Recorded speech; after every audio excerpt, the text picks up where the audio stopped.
24 বছরের কুমারী জীবনের ইতি টেনে এক বুক আশা নিয়ে বাবার ঘর থেকে স্বামীর ঘরে পা রাখল দীপা। আজ তার বিয়ের প্রথম রাত। খুব কাছের প্রিয় বান্ধবী মিমির বিয়ের গল্প শুনে কতবার কল্পনার রাজ্যে ডুব দিয়েছে। একদিন নিজেরও বিয়ে হবে, ছোট্ট সংসার হবে, সন্তানের মা হবে, আদরের সন্তানরা সারা ঘরময় দৌড়দৌড়ি করবে, খুনসুটি, হাসি, গল্পে, আনন্দে সারাক্ষণ মাতিয়ে রাখবে প্রিয় মানুষগুলোকে। ভার্সিটিতে পড়ার সময় ক্লাসমেট বন্ধু পলাশ প্রায় আড্ডা দেওয়ার সময় বলতো, জানিস দীপা, আমার বউকে আমি খুব ভালোবাসবো। যে আমার বউ হবে সে খুব ভাগ্যবতী হবে।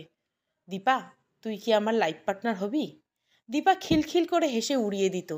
হাসতে হাসতে মজা করে বলতো, ইস, কি আমার জামাই রে, তোকে বিয়ে করতে যাব কোন দুঃখে। আমার জামাই দেখতে তোর চেয়ে কত হ্যান্ডসাম হবে দেখিস। তুই আমার খুব ভালো বন্ধু হয়ে থাকবি সারা জীবন। পলাশ হেসেই জবাব দিল, দেখব তো কোন রাজকুমার স্বামী হিসাবে তোর কপালে জুটে। আমার তো গভীরভাবে তোকে আর কেউ বুঝবে না, কথাটা লিখে রাখলাম দীপা। পলাশকে দীপা সবসময় খুব ভালো বন্ধু মনে করত। আজ পলাশের কথাগুলো খুব মনে পড়ছে দীপার। সব জল্পনা কল্পনার অবসান ঘটিয়ে দীর্ঘদিনের লালিত স্বপ্ন পূরণের আজ সেই মহেন্দ্রক্ষণের মুখোমুখি দীপা। জীবনসঙ্গী যাকে পেয়েছে তিনি অজানা অচেনা সম্পূর্ণ অপরিচিত একজন। দীপার বাবা ছোটকালের বন্ধুর ব্যবসায়ী পার্টনারের একমাত্র ছেলে মৃদুলের সাথে কিছুটা তড়িঘড়ি করে বিয়েটা হয়ে যায়। ভালো করে কথাবার্তা, দেখা, জানাশোনা কিছুই হয়নি দুজনের মাঝে। সুসজ্জিত খাটে এলোমেলো ভাবনায় ভিতরের দীপার টেনশন উত্তেজনা দুটোই কাজ করেছে। সেই সাথে নানান প্রশ্ন উত্তর খোঁজার চেষ্টা করছে। আচ্ছা, মৃদুল ঘরে আসার সাথে সাথে কি পা ছুঁয়ে সালাম করব? নানু অনেক কথার সাথে ছোট্ট করে বলে দিয়েছিল বিয়ের প্রথম রাতে স্বামীকে পা ছুঁয়ে সালাম করতে হয়।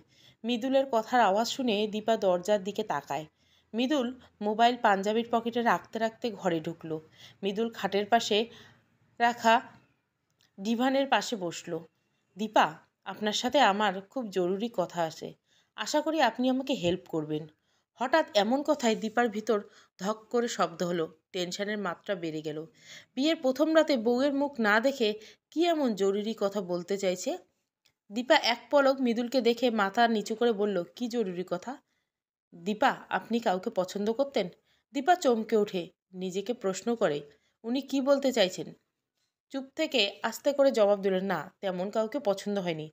মৃদুলের কথা শুরু হলো, আমাদের বিয়েটা খুব তাড়াহুড়ো করে হয়ে গেল। নিজেদের কথা কিছুই জানানো হলো না। আমার নিজের কথাগুলো জানার পর আমাকে কাপুরুষ প্রতারক অনেক কিছু ভাবতে পারেন। আপনাকে সত্যিটা জানানো খুব প্রয়োজন। বিশ্বাস করেন, আপনাকে আমি ঠকাতে চাইনি। আমি নিরুপায়ে পরিস্থিতির চাপে পড়ে আমি বিয়ে করেছি। আমি একজনের সাথে অঙ্গীকারবদ্ধ, ওর নাম ন্যান্সি। 7 বছর ধরে ওর সাথেই সম্পর্ক। দুজনে কৃষি বিশ্ববিদ্যালয় থেকে এগ্রি ইকোনমিক্স নিয়ে উপর মাস্টার শেষ করি। ন্যান্সি এখন এমএস করার জন্য অস্ট্রেলিয়ায় অবস্থান করেছে। দুজনে একসাথে অনেক দিন ধরে ট্রাই করেছিলাম। কথা ছিল দুজনে অস্ট্রেলিয়ায় সেটেল হওয়ার পর বিয়ে করব। আমারও যাবার প্রয়োজনীয় সব পেশার প্রায় ঠিকঠাক হয়েই পথে। এর মাঝে বাসায় দুটো দুর্ঘটনা ঘটে যায়। দাদিজান দুবার স্ট্রোক করেন। দাদিজান বেঁচে ফিরলেও ওনাকে নিয়ে আব্বার দুশ্চিন্তা বেড়েই যাচ্ছিল। কারণ আব্বার জীবনে দাদিজানের সব। আমার কোনো চাচা ফুপু নেই। আব্বা যখন 1 বছর বয়স তখন দাদা মারা যান। দাদিজান নতুন করে সংসারে জড়ায়নি। আব্বাকে নিয়ে দাদিজানের পুরো পৃথিবী ছিল।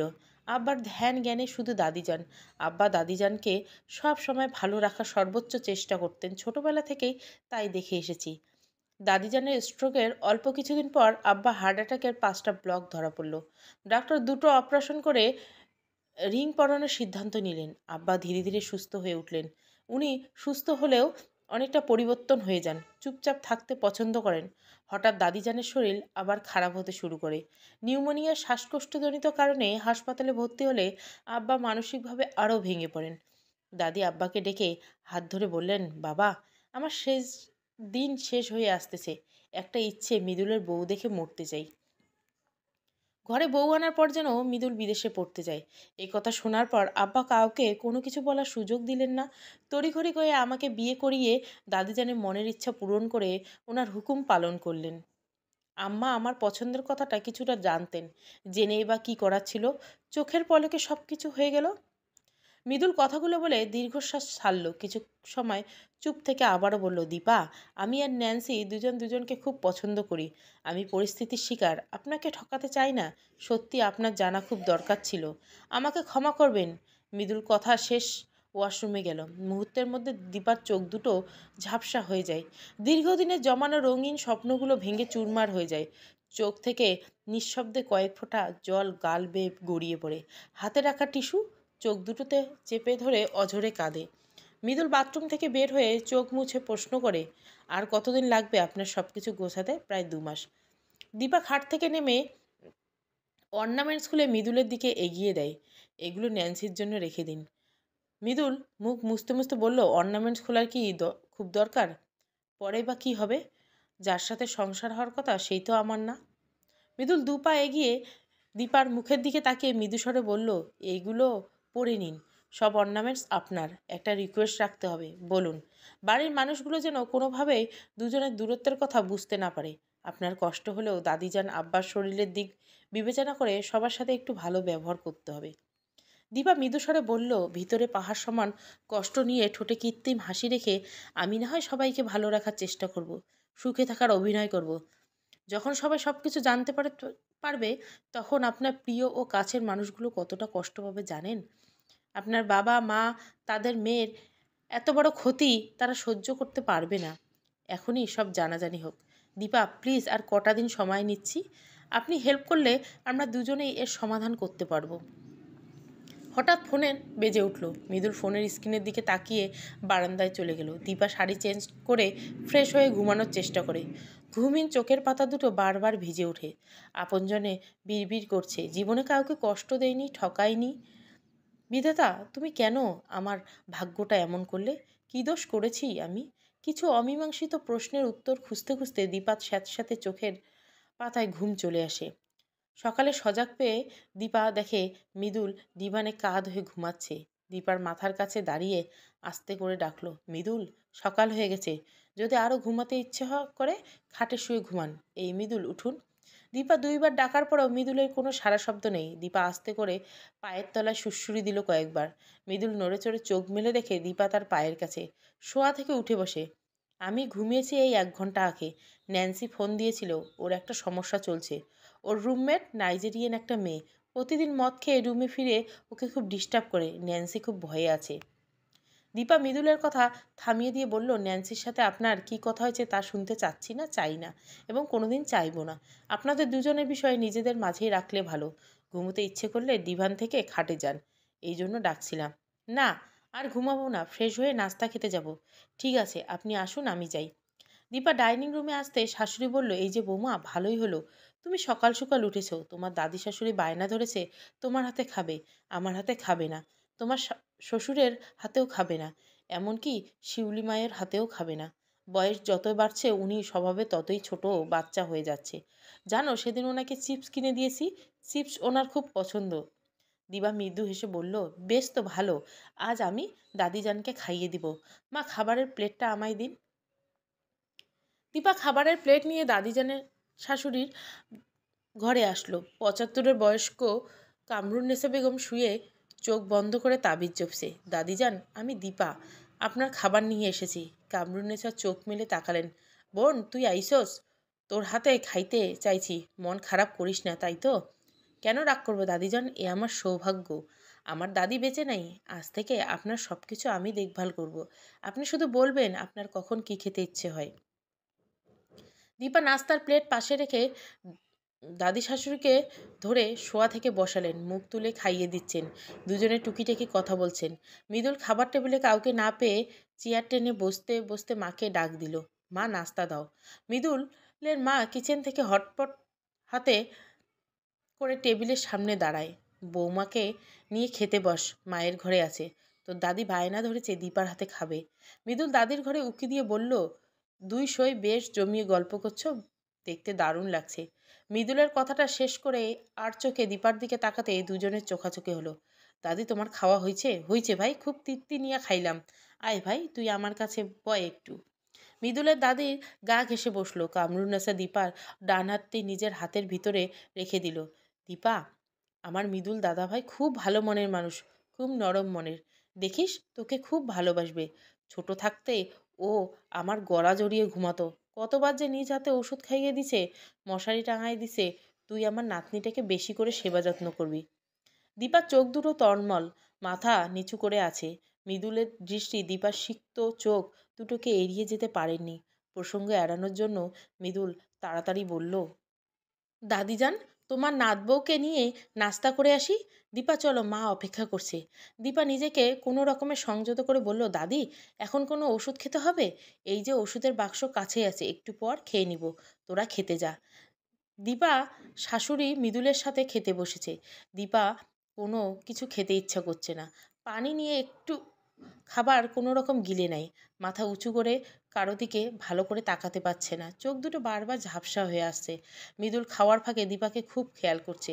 দীপা হাত ধোয়ার জন্য চেয়ার ছেড়ে উঠে দাঁড়ালে শাশুড়ি বললেন, সে কি বৌমা, উঠছো কেন? কিছু তো খেলে না? খাবারের স্বাদ হয়নি?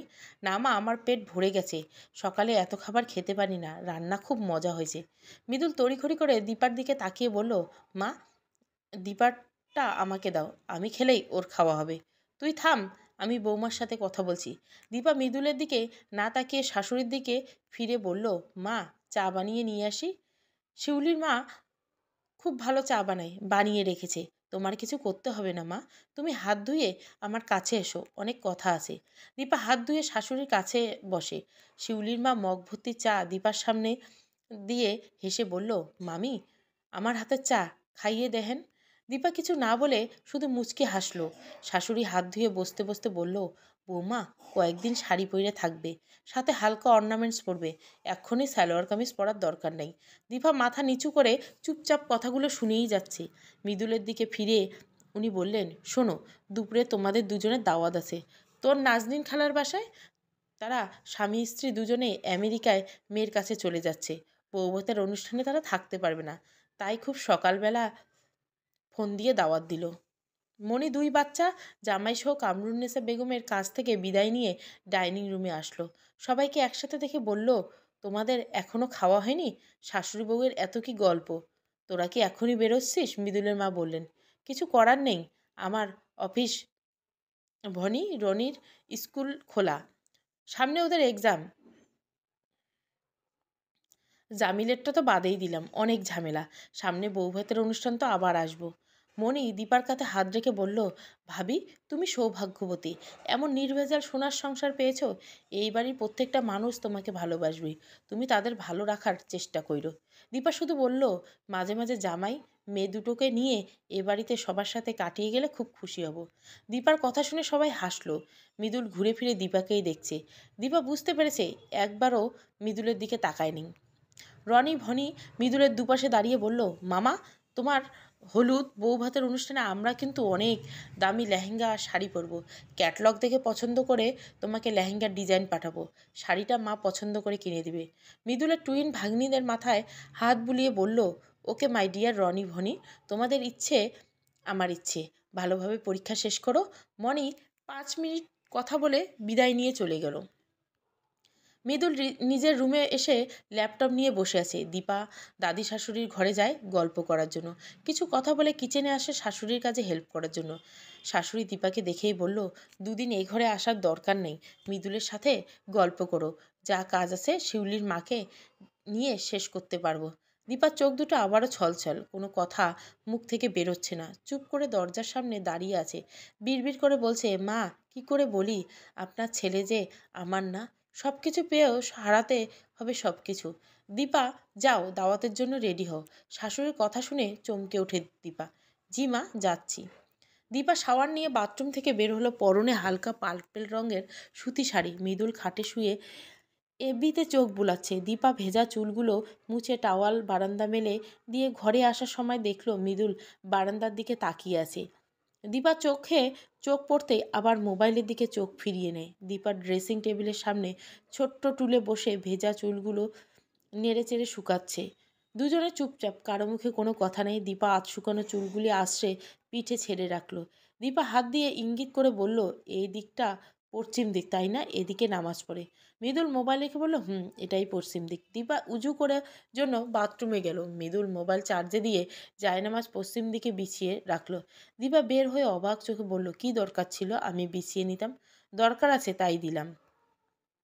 দীপা জায়নামাজে দাঁড়াতেই মৃদুল শাওয়ার নিতে বাথরুমে গেল। দীপা 3টে শাড়ি নেড়ে চেড়ে দেখছে। মৃদুল তার পেছনে লাল রঙের জামদানি শাড়ি দীপার সামনে মেলে ধরে বলল, এই জামদানিটা পরে নিন ম্যাডাম। কোনো প্রয়োজন নেই আপনার পছন্দের শাড়ি পরার। মৃদুল মুচকি এসে বলল, সব কিছুর প্রয়োজন আছে। দীপা কোনো কথা না বলে লাল জামদানির আঁচলে ঠিক করে সেফটি পিন গেঁথে নিল। ক্রিম কালারের গরদের বিয়ের পাঞ্জাবিটা পরে নিন মৃদুল। নিজে রেডি হয়ে মোবাইলটা হাতে করে ড্রয়িং রুমের দিকে পা বাড়ানোর আগে বলল, আমি ড্রয়িং রুমে যাচ্ছি, এই ফাঁকে চট করে শাড়িটা পরে নাও। মৃদুল চলে যাওয়ার পর দীপা দরজা আটকে শাড়ি পরল, হালকা সাজগোজ করে নিল। এক হাতে মানতসা, অন্য হাতে গোল্ডেন চিকন চুড়ি পরে নিল। গলায় কণ্ঠহার পরে পিছনের হুক আটকানোর চেষ্টা করছে, কিছুতেই পারছে না। দরজা খুলে বের হতে মৃদুলের মুখোমুখি। সব কমপ্লিট না? কোনো সমস্যা?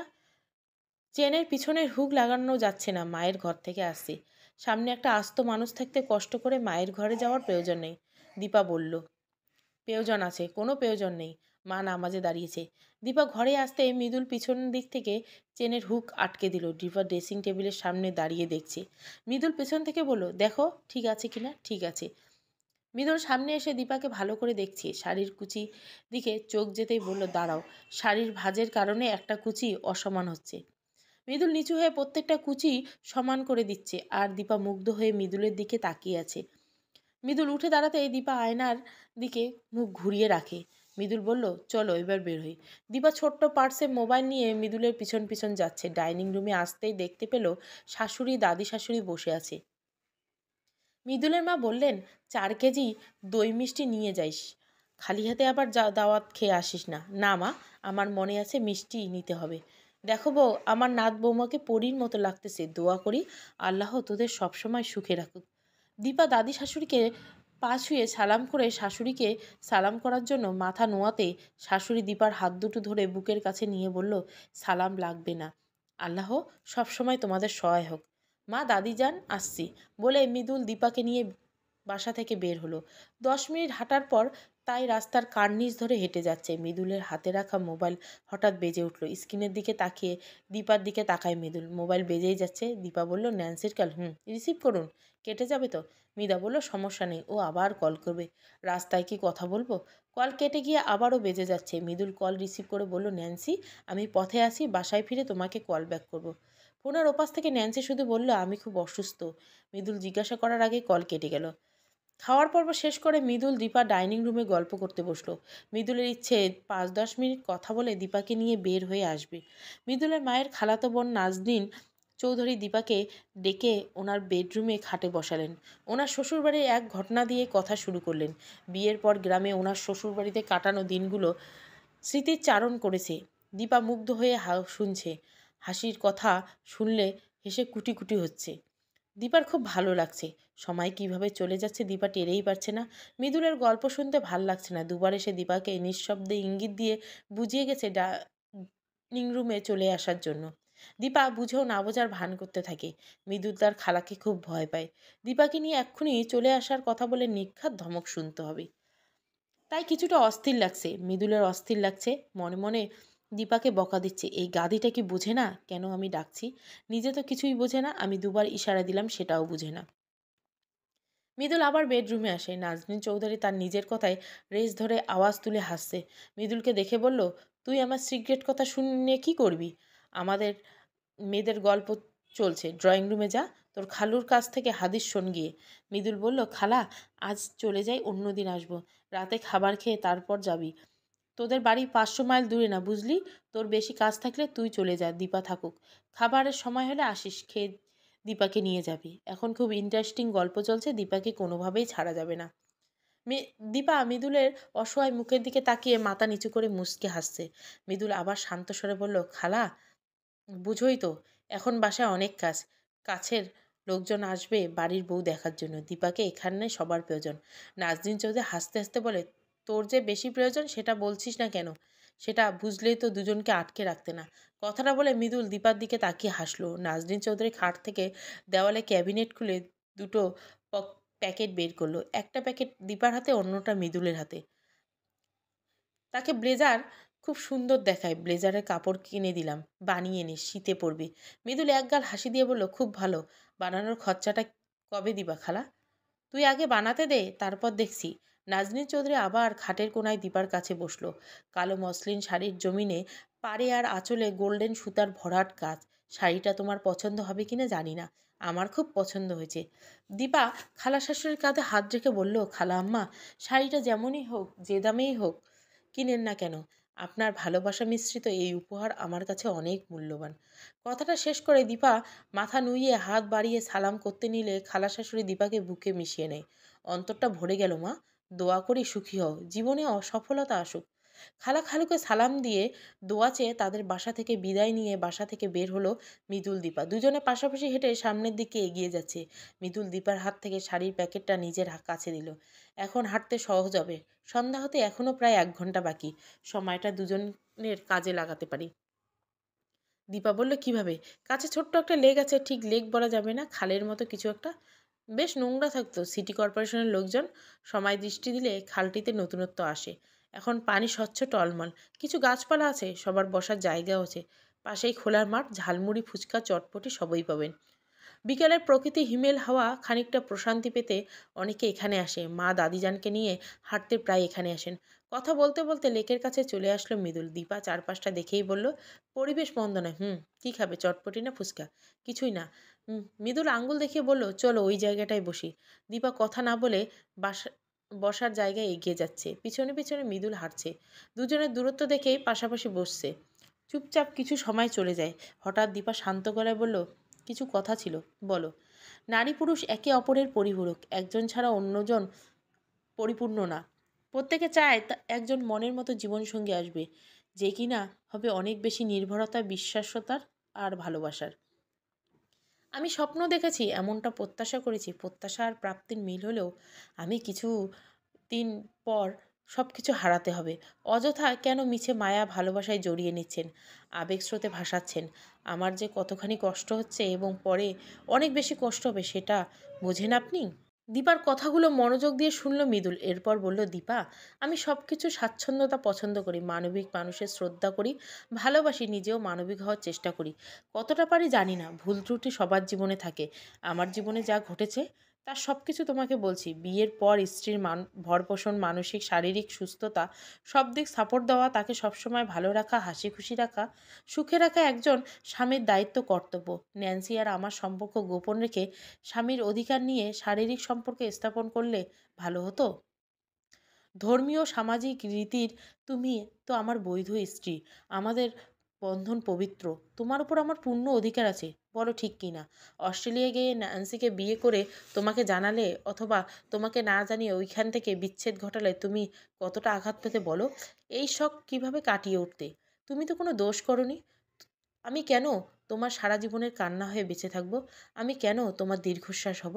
আমি সেরা হতে পারি না কারো চোখে, খারাপ হতে চাই না। এই জন্য তোমার সাথে সব কিছু খুলে বলছি। বিয়ের প্রথম রাতে আমার কাছ থেকে বড় একটা ধাক্কা খেয়েছো। আমি বুঝতে পারছি তোমার মনের অবস্থা। তোমাকে হাসি খুশি রাখতে, একটুখানি আনন্দ রাখতে চেষ্টা করছি। বাড়ির প্রিয় কাছের মানুষগুলোকে সবসময় সুস্থ ও ভালো রাখতে চেয়েছি, এবং তাই আমার কারণে কোনো কিছু ঘটে যাক তা চাই না। তোমার চোখে হয়তো অন্যায় করেছি, ভুল করেছি। ঠিক এই সময়ে আমার কি করা উচিত ছিল তুমি বলো? এই জন্য প্রথম রাতে তোমার পছন্দের কথা জানতে চেয়েছি। কাউকে ভালোবাসো কি না, নিজের কথাগুলো অকপটে তোমাকে বলেছিলাম। মৃদুলের কথা শেষ করে চুপ করে থাকে। দীপার মুখেও কোনো কথা নেই। মৃদুল হেসে আবারও বলল, তোমার মতো সুন্দরী, শিক্ষিতা, মায়াবী, মিষ্টি মেয়ের যে পছন্দ ছিল না, তা বিশ্বাস হতে কষ্ট হচ্ছে। সত্যি কাউকে ভালোবাসতে না? কেউ তোমার প্রেমে পড়েনি? দীপা স্মিত হেসে বলল, একজন পড়েছিল। নাম কি? পলাশ। ক্লাসমেট ছিল? তুমি পছন্দ করতে? না, শুধু বন্ধু হিসাবে পছন্দ করতাম।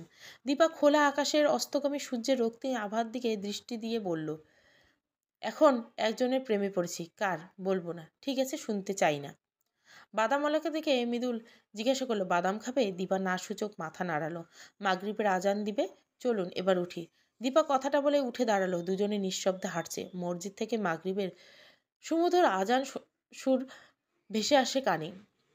বাসায় ফিরে দীপা সব চেঞ্জ করে তাড়াতাড়ি উজু করে দুটো জায়নামাজ বিছিয়ে নিজে একটাতে পড়তে শুরু করে। মৃদুল ল্যাপটপ হাতে নিয়েও রেখে দিল। দুটো জায়নামাজ বিছা দেখে উজু করতে ওয়াশরুমে গেল। দীপা নামাজ শেষ করে গিফটের প্যাকেট দুটো নিয়ে শাশুড়ির ঘরে গেল। ওনাকে দেখতে না পেয়ে দাদি শাশুড়ির ঘরে গেল। কামরুন্নেছা বেগম চোখ বন্ধ করে শুয়ে আছে। শাশুড়ি হাতে পায়ে তেল মালিশ করে দিচ্ছে। দীপা প্যাকেট দুটো রেখে দাদি শাশুড়ির মাথার কাছে বসে কপালে হাত রাখলো। মা, কখন দাদি জানে শরীর খারাপ করেছে, ফোন দিলেই তো হতো, চলে আসতাম। মার শরীর খারাপ করেনি, সকাল আর সন্ধ্যায় হাতে পায়ে তেল মালিশ করতে হয়। স্ট্রোকের পর থেকে হাত পা ঝিনঝিন করে। শিউলির মায়ের গ্রাম থেকে একটা কবিরাজ এই তেল দিয়েছে। সকালে শিউলির মা এসে মালিশ করে দেয়, সন্ধ্যায় মাগরিবের আজানের পর আমি দিই। দীপা বলল, মা আমাকে দিন, আমি মালিশ করে দিই। শাশুড়ি বললেন, আজ আর দিতে হবে না। এর মধ্যে দীপার শ্বশুর মসজিদ থেকে আসলো। দীপাকে দেখেই কিছু না বলে চা করার জন্য কিচেনে আসে। চা করে বিস্কিটের কৌটো খুঁজে সবার জন্য ট্রেতে করে চা বিস্কুট নিয়ে আসে। মৃদুলকে চা দিতে গিয়ে দেখে মৃদুল মোবাইলে কথা বলছে। সামনে চায়ের মগ রেখে আবার দাদি শাশুড়ির ঘরে চলে আসে দীপা। চা শেষ করে প্যাকেট দুটো থেকে শাড়ি আর ব্লেজার কাপড় বের করে দীপা বললেন, মা নাজরিন খালা দুজনকে এসব গিফট করেছে। শাশুড়ি শাড়িটা মেরে বলল, শাড়িটা খুব সুন্দর, বেশ গর্জিয়াস। দাদু শ্বশুর চায়ের বিস্কিট ভিজিয়ে চা খাওয়া শেষ করলেন। শাড়ি চোখের সামনে ধরে বললেন, চশমা ছাড়া কিছুই তো দেখতে পারি না। দীপাবান চশমাটা দে। কি শাড়ি, কি কাপড় দিল বউয়ের বোন? দীপা টেবিল থেকে চশমা দাদি শাশুড়ির চোখে পরিয়ে দিল। শাড়ি দেখে এবার উনি বললেন, শাড়ি কাপড় ভালোই হয়েছে, তোরে মানাবে। দীপা রাতে একবারের জন্য মৃদুলের ঘরে যায়নি। তার খেতে ইচ্ছা করছে না। একটু ঘুমাতে পারলে ভালো হতো। চুপচাপ দাদির খাটে শুয়ে ভাবতে থাকে, এই মুহূর্তে চাকরিটা ভীষণ প্রয়োজন ছিল। চাকরি নিয়ে আমার মতো করে সময় কাটাতে পারতাম। সরকারি হাই স্কুলে লিখিত পরীক্ষা দিলাম, সেই কবে, রেজাল্ট কবে হবে কে জানে। কোনো বইপত্র সঙ্গে আনিনি যে পড়ালেখাটা করব। আল্লাহ, তুমি আমায় একটা সুখবর দিও। দাদি শাশুড়ি কয়েকবার দীপাকে ডেকে উঠানোর চেষ্টা করছে। দীপা ওঠেনি। মৃদুল ভাবছে দীপা হয়তো তার দাদি শাশুড়ির সাথে গল্প করতে এসেছে। খেতে এসে দীপার খোঁজ করলেন। মা বললেন, দীপা সেই কবে তোর দাদির ঘরে ঘুমিয়েছে, কতবার ডাকলাম উঠলই না। মৃদুল সাথে সাথে কামরুন্নেছার ঘরে আসলো। মৃদুলকে দেখে উনি বললেন, তোর বউ তো বেভর ঘুমাচ্ছে, কোনো চেতন নাই। কোলে করে তোর ঘরে নিয়ে যা, আমি তাহাজ্জুদ ফজরের নামাজের জন্য ভোরে ঘরে বাতি জ্বালাই, দীপার ঘুম হইব না। মৃদুল দীপার দিকে বেশ কিছুক্ষণ তাকিয়ে রইল। এরপর বলল, থাক, ও আজ তোমার কাছেই থাক, এখন ডাকলে মাথা ব্যথা করতে পারে। আমি বরং তোমার খাটের মশারি টাঙিয়ে দেই। মৃদুল মশারি টাঙিয়ে চারপাশ গুজে দিল। দীপা কোনো সারা শব্দ না করে চুপ করে সবার কথাগুলো শুনল। প্রতিদিন কোনো অজুহাতে দাদির ঘরেই ঘুমাবো। মৃদুলকে কষ্ট করে ডিভাইনে শুতে হবে না। মৃদুল কেন জানি খেতে ইচ্ছা করলো না। টেবিলে বসে উঠে গেল। মা পিছনে কয়েকবার ডাক দিয়ে বলল, পেট ভরা আছে, খালার বাসায় অনেক খেয়েছি। সকালে দাদি শাশুড়িকে খাইয়ে নাস্তার টেবিলে সবার সাথে দীপা খেতে বসলো। মৃদুল এক ফাঁকে কানের কাছে বলল, রাতে না খেয়ে ঘুমালে কেন? এমনি। আমিও খাইনি, খুব ভালো। সংসারের টুকটাক কাজ, দাদি শাশুড়ির সেবা যত্ন নিয়ে দীপার সময় যাচ্ছে। মৃদুল বাসায় নেই। বিকালে মলিন মুখে বারান্দার গ্রিল ধরে আনমনে ভাবছে দীপা। শাশুড়ি কাঁধে হাত রাখতে চমকে ওঠে। শাশুড়ি দিকে ঘুরে দাঁড়ালে উনি বললেন, ঘরে চলো, কথা আছে। কি কথা মা? এখানেই দুজনে বসি, বিকালের হাওয়াটা আমার খুব পছন্দ। ঠিক আছে, সেই ভালো। উনি বসে কথা শুরু করলেন। দীপা, বিয়ের আগে অনেক ছেলে মেয়ের পছন্দ থাকে, অস্বাভাবিক কিছু না। মৃদুল তাকে এক বান্ধবীর কথা বলেছিল, অস্ট্রেলিয়ায় লেখাপড়া করতে চলে গেছে। সে সম্ভবত ওই মেয়েকে পছন্দ করে। মৃদুলের চলে যাওয়ার জন্য চেষ্টা করছে। মৃদুল আমার একমাত্র ছেলে। আমি চাই না, তোমার শ্বশুরও চায় না মৃদুল বিদেশে চলে যাক। লেখাপড়া শেষ করে বিয়ে করে এইখানেই থেকে যাক।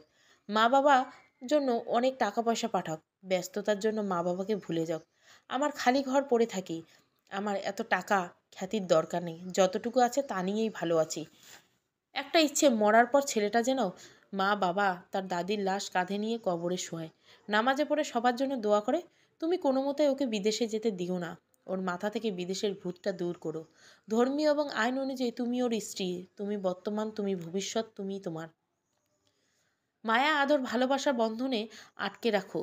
তুমি কষ্ট পেয়ে অভিমানে মৃদুলের কাছ থেকে দূরে থাকবে না, এটা আমার রিকোয়েস্ট। মৃদুল চোখের আড়ালে রাখবে না বলেই ওর দাদির সাথে পরামর্শ করে তড়িঘড়ি করে বিয়ের সিদ্ধান্ত নেই। এই 5-6 মাস কী যে টেনশনের মধ্যে ছিলাম তোমাকে বোঝাতে পারবো না। তোমার শ্বশুর দাদি শাশুড়ির অবস্থা খুব খারাপ। আল্লাহকে ডাকছি আর ডাক্তারের কাছে ছুটে গেছি। শোনো দীপা, সামনে বউ ভাতের অনুষ্ঠান। মৃদুলকে নিয়ে যা যা লাগে শপিং করে নিও। দীপা বলল, না মা, বিয়ে তো হয়েই গেছে, হলুদ বউ ভাত এসবের দরকার নেই। বিয়ের দিন যে গহনা শাড়ি দিয়েছেন যথেষ্ট। প্রয়োজন হলে আমি মৃদুলকে নিয়ে কিনে নিব। দাওয়াত করে লোকজনকে খাওয়ানোর চেয়ে ওই টাকা দিয়ে এতিমখানায় গরিব বাচ্চাদের দুবার খাওয়ানোর ব্যবস্থা করে দিলে খুব ভালো হবে মা। খুব ভালো আইডিয়া মা। তুমি মৃদুলের সাথে কথা বলো, দেখো ও কি বলে। আবার মনে মনে আক্ষেপ করো না, গায়ে হলুদ বউ ভাত হলো না। বিয়ের অনুষ্ঠানগুলো যে বারবার হয় না। তোমরা ভেবেচিন্তে ঠিক করো। দুদিন পর দুপুরে দীপার বান্ধবী আঞ্জু হঠাৎ ফোন দিয়ে বলল, দীপা, সরকারি হাই স্কুলের লিখিত পরীক্ষার রেজাল্ট হয়েছে। আমি টিকে গেছি। আজকের দৈনিক যুগান্তর পত্রিকায় দেখ, না হলে ইন্টারনেট দেখ। দীপার রোল কত ছিল ভুলে গেছে। তাড়াতাড়ি বাবার কাছ থেকে ফোন দিয়ে রোল নম্বর সংগ্রহ করে দৌড়ে গেল মৃদুলের কাছে। মৃদুল শুয়েছিল। দীপা বেশ উচ্ছ্বাসিত হয়ে মৃদুলের কাছে বসে শরীর ছুঁয়ে ডাকছে, এই মৃদুল, উঠুন, একটা বিশেষ খবর আছে। দেরি সহ্য হচ্ছে না দীপার, আর শরীর নেড়ে বলল, ইস, উঠুন তো। মৃদুল সজাগ শুয়ে থাকে। মৃদুল চাইছে দীপা তাকে ছুঁয়ে ছুঁয়ে আরও কিছু সময় ডাকুক, কাছে থাকুক। দীপা মৃদুলের কপালে হাত রাখলো। এখনও আর আওয়াজ করে মৃদুল ডাকছে না। আস্তে আস্তে মাথায় হাত বুলিয়ে বুলিয়ে চুল নাড়াচ্ছে। মৃদুস্বরে বলল, আজ কি হলো, ঘুম থেকে উঠছেন না কেন? শরীর খারাপ করে নাই তো? মৃদুল মুখের কাছে নিজের মুখ নিয়ে গভীরতা দেখছে। মৃদুলের চোখ বন্ধ করে দু হাতে দীপাকে জড়িয়ে ধরে। দীপা লজ্জায় নিজেকে ছাড়িয়ে খানিকটা সরে আসে। দুজনেই কিছু সময় চুপচাপ। নীরবতা ভেঙে মৃদুল বলল, কি জন্য ডাকছিলে? আপনি সজাগ ছিলেন? উঠেন নেই কেন? প্রথমে উঠলে কি তুমি এতবার আদর করে ডাকতে? আপনি একটা কি পাজি? অনেক পাজি, বুঝতে পারবে। এখন বলো, কি দরকারে ডাকছি? ইন্টারনেটে একটা রেজাল্ট দেখতে হবে। এই যে রোল নাম্বার। কিসের রেজাল্ট? সরকারি হাই স্কুলে। এও তাই? খুব ভালো। মৃদুল দ্রুত ল্যাপটপ বের করে খাটে বসে নেট ঘাঁটতে শুরু করলো। দীপা মৃদুলের পাশে বসে আছে, চোখে মুখে টেনশনের চাপ। মৃদুল দীপার নাম্বারটি বারবার মিলিয়ে দেখছে। নাম্বারটি দেখতে পেয়ে মুখ ভার করে জিজ্ঞাসা করলো, পরীক্ষা কেমন হয়েছিল? ভালো, আমি আশাবাদী। আমি লিখিত পরীক্ষায় টিকবো। খুঁজে পেলাম না তো। দীপার মুখটা মলিন হয়ে গেল।